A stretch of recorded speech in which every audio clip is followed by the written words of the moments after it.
My name is Peter Kaplowski. This is the Toronto International Film Festival, and tonight, like every night, we are on the treaty territory, the Mississaugas of the First Credit Nation, and the traditional territory of the Haudenosaunee, the Anishinaabe, and the Huron-Wendat. We are grateful for the opportunity to work with the community tonight and every night of Midnight Madness, and as long as we are on this land. Thank you. Also, a reminder that this film is eligible for the Girls' People's Choice Midnight Madness Award. You've heard from me every night about this, but please do vote at tiff.net/vote. You really can change the trajectory of a film with that laurel. It also adds a screening, which we've never done before. We get to play a Midnight Madness film one more time at the festival, which is wicked. And we would also like to thank our friends at Spinach for their high regard of Midnight Madness. We would also like to thank Creative Artists Agency for providing us with this film. And this is the scary one, folks. I don't know if people have been following you on Twitter, but this is the scary movie.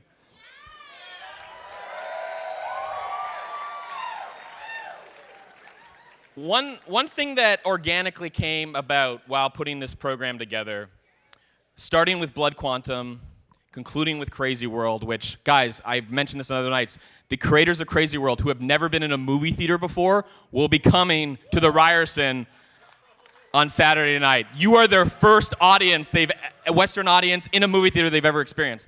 But it got me thinking, one of the things that I was really trying to do with this year's lineup is the idea of showing films and showing that genre stories, regardless of the genre, horror, science fiction, thriller, whatever, they can come from anywhere. And there are so many communities that have their own stories to tell and deserve to be told. And tonight we're going to see a film that structurally and formally, it may remind you of some other great horror films, but the community behind the film, we don't see them enough in film, and we don't see their stories enough, and it's so exciting to see different facets of horror and different folklore, and that was something that really struck me about this film. You're going to walk away with new reasons not to sleep at night. I also want to emphasize, not only is this film awesome, but its director is amazing. He has been in this audience every night. Every night he has seen a Midnight Madness film, and he is here today. Please put your hands together for Keith Thomas.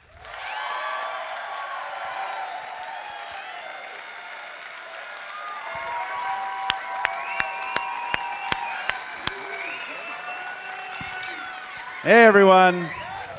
Hey, Toronto. Good morning. I think it is morning. Look, I'm just overjoyed that we're premiering this film here. You are literally, it is a world premiere, and you are literally the first audience in the world to see this. So, it's not like it's been screened anywhere, not even for industry. You're the first people to really see this movie. I hope you're ready to get Jewish, because it's about to get really Jewish up in here. And I do hope that, not only do you get those Jewish vibes, but I hope Peter's right.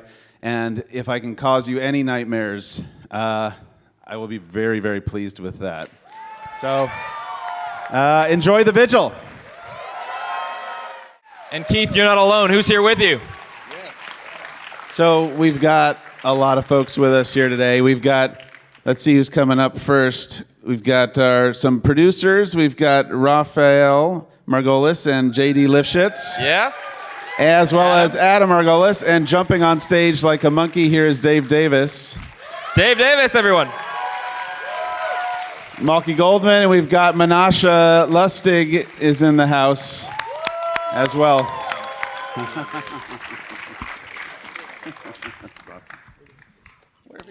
Wherever you want. While you guys are thinking of some questions, I'm going to start things off with, there's no question why one would want to make a horror film steeped in Jewish mythology. There's so much history, there's so much culture, but specifically the Mezek, what drew you to that demon? So I knew that I really wanted to go deep into kind of Jewish theology and mythology, and Dybbuks have been done.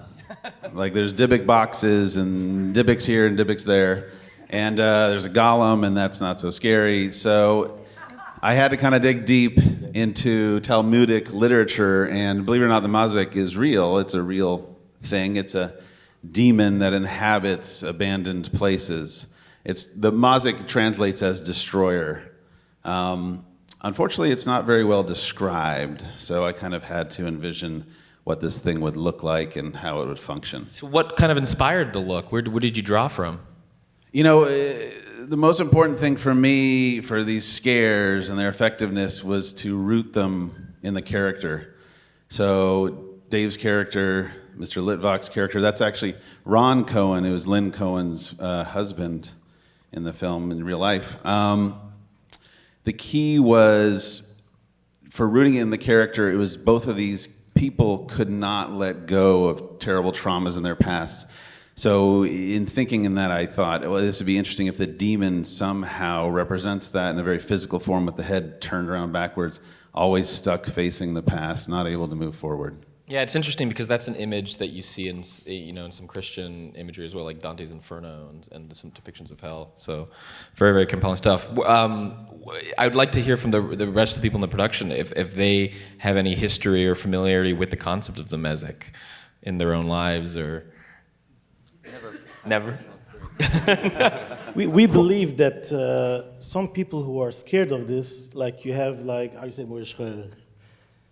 melancholia, it hits you. Mm-hmm. If you didn't afraid of them, you fight them. Mm-hmm.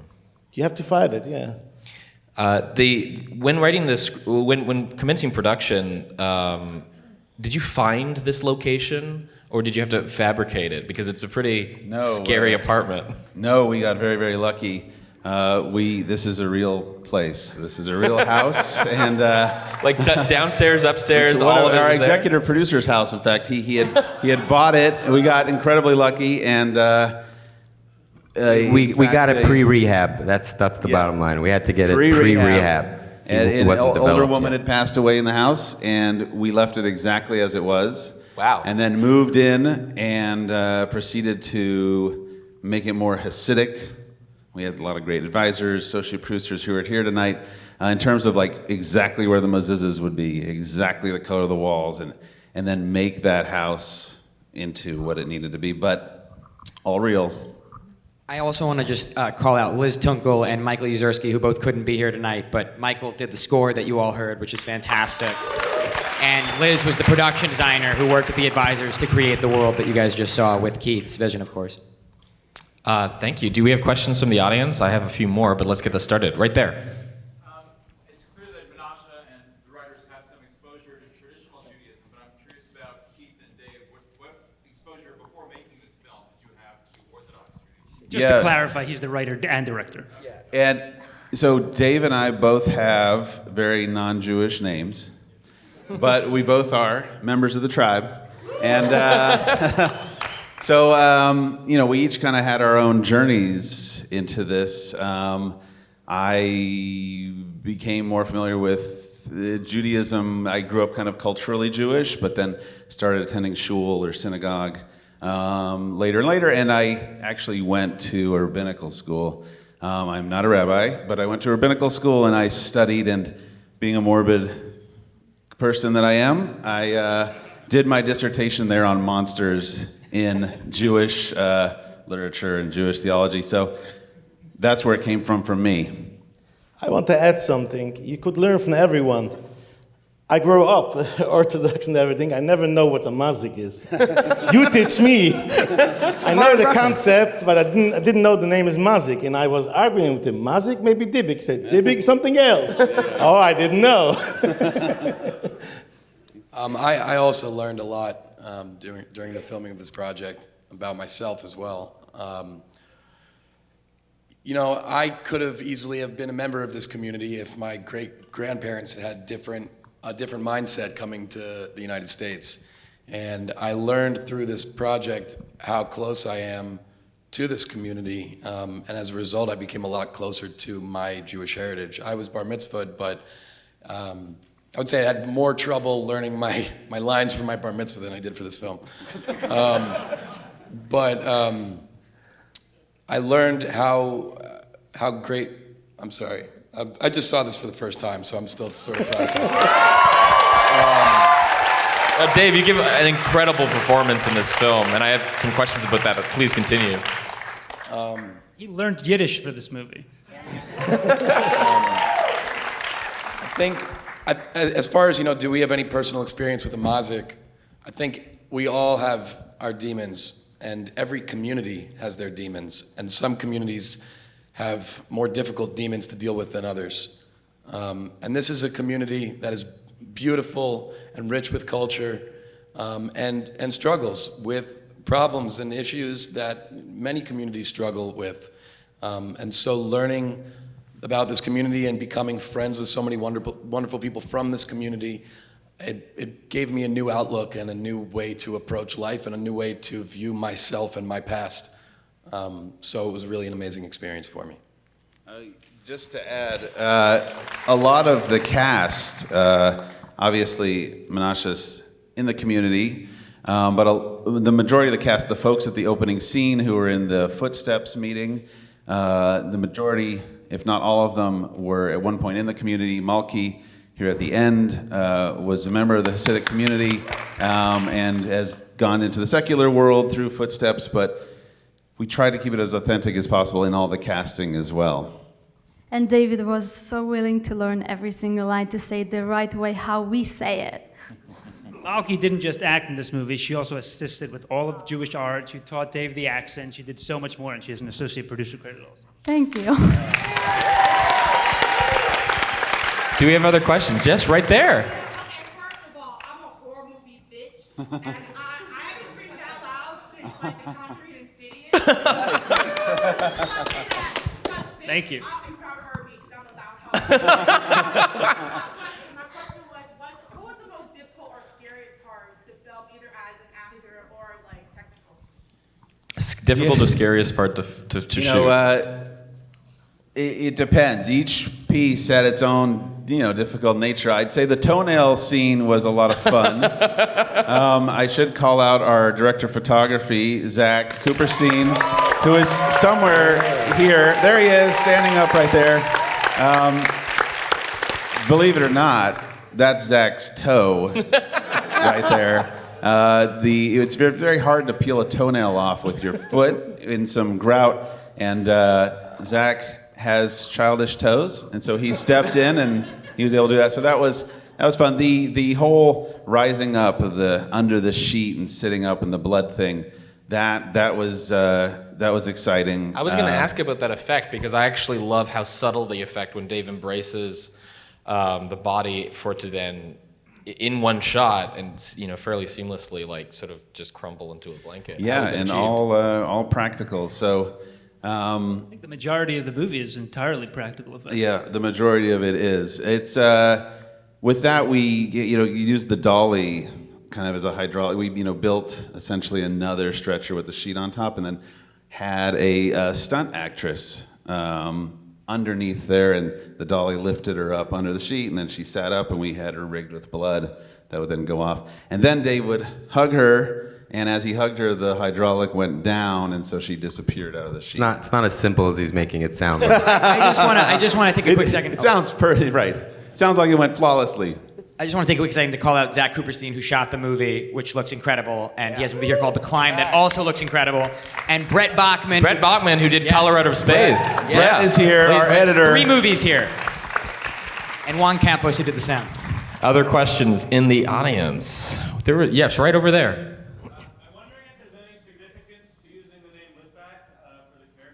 Significance to using the name Litvak. We're doing a deep dive here on the Litvak name. This is almost above my pay grade to answer this one. I think Rafi or JD. It's high irony. Everything in this movie is symbolism. Litvak is the opposite of a chassid, which is what Mr. and Mrs. Litvak are. But to clarify,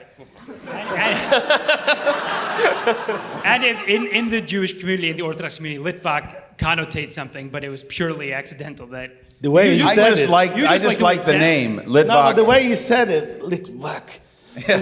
But it means something within the community.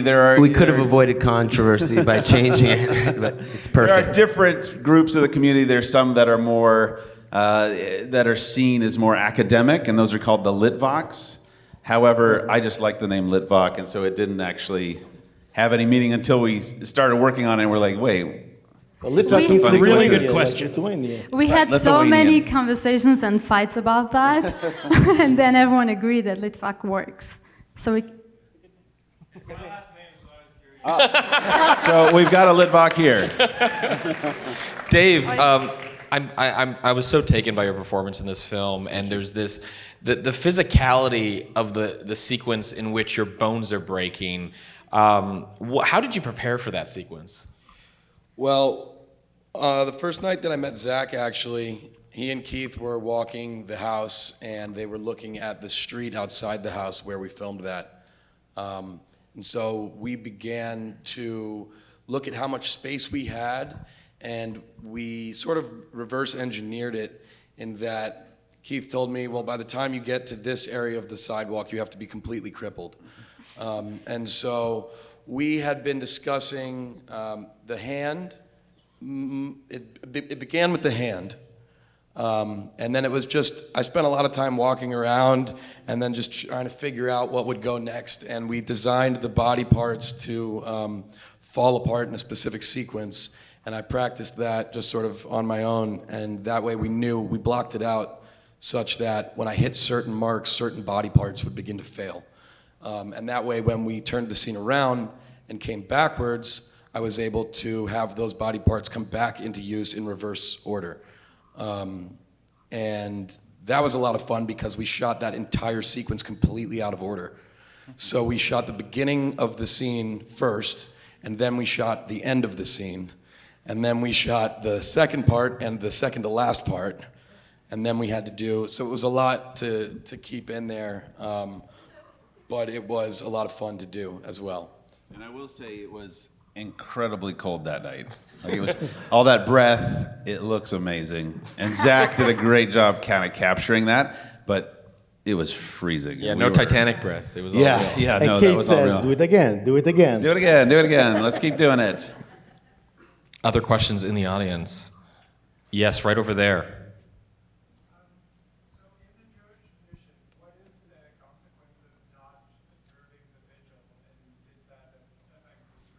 In the Jewish tradition, what is the consequence of not observing a vigil?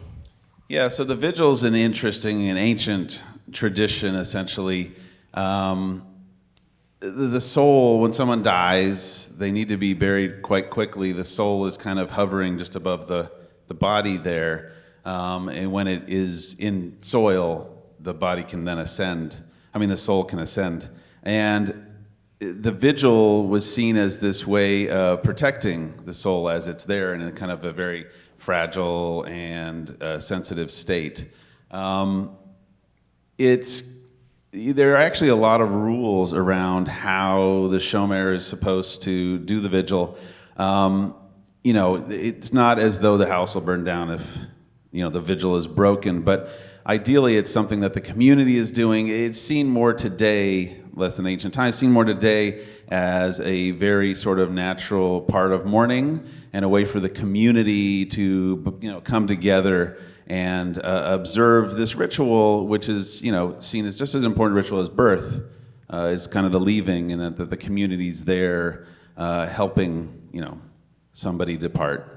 In your research, did you ever encounter a story or incident about a vigil gone wrong in the in a similar fashion as this film?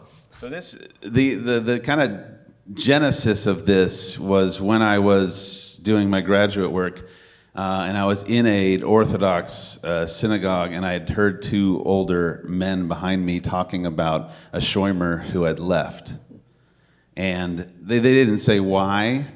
But of course, I was like, this is interesting. Why would a shomer leave? Like, this is an important job, because he was scared. What was he scared of? And so it just kind of started from there. One more question we have room for. Yes, right over there.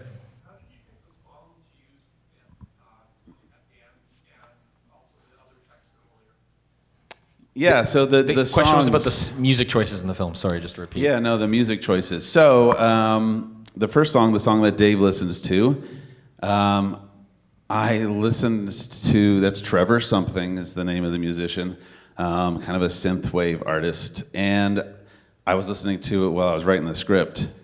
And now, putting myself in Dave's head, I was like, that's what he's going to listen to. Rafi, you want to talk about the end song? Yeah, sure. The end song is a song called Ashrei. It's by a Hasidic band in Brooklyn called Zusha. And I was actually left alone in the edit one day. I don't know how that happened. He just snuck it in there. And I was like, to Brett, I was like, let's put in this song and see what it sounds like. And then we dropped it in to have there's like a drop of the song to be when the movie cuts to black. And then where the song ended up starting was after the last line of dialogue. So it just kind of fit perfectly, and I thought it'd be nice to end the movie with a Jewish song. And we like the feel of it. I mean, this is a cool band. These are like Hasidic hipsters. If you ever want to check them out, they're pretty cool. Technically, Zusha. the term is neo-Hasidic. Neo-Hasidic. What was your follow-up?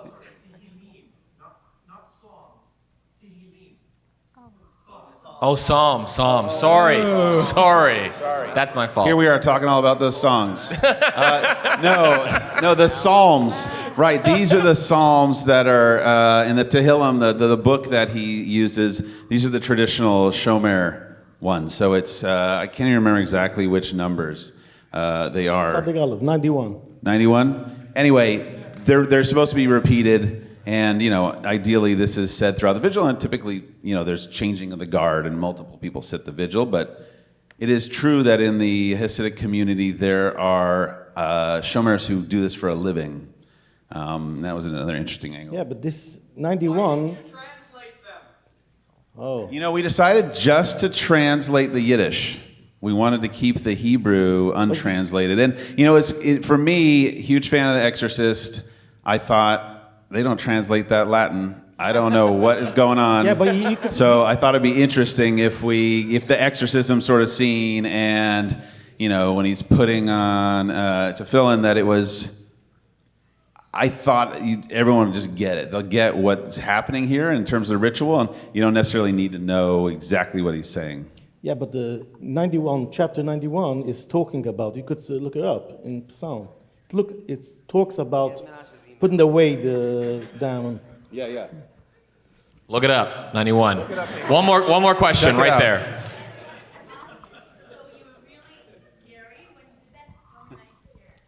It was about how you prepared for your scary sequence on the phone. I'm not scary. I had a very good director, Keith Thomas. And he brought out the scariest in me. Well, please put your hands together for the vigil.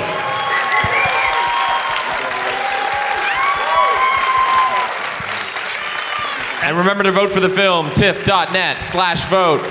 Tomorrow night, it's the 20th century. Thank you.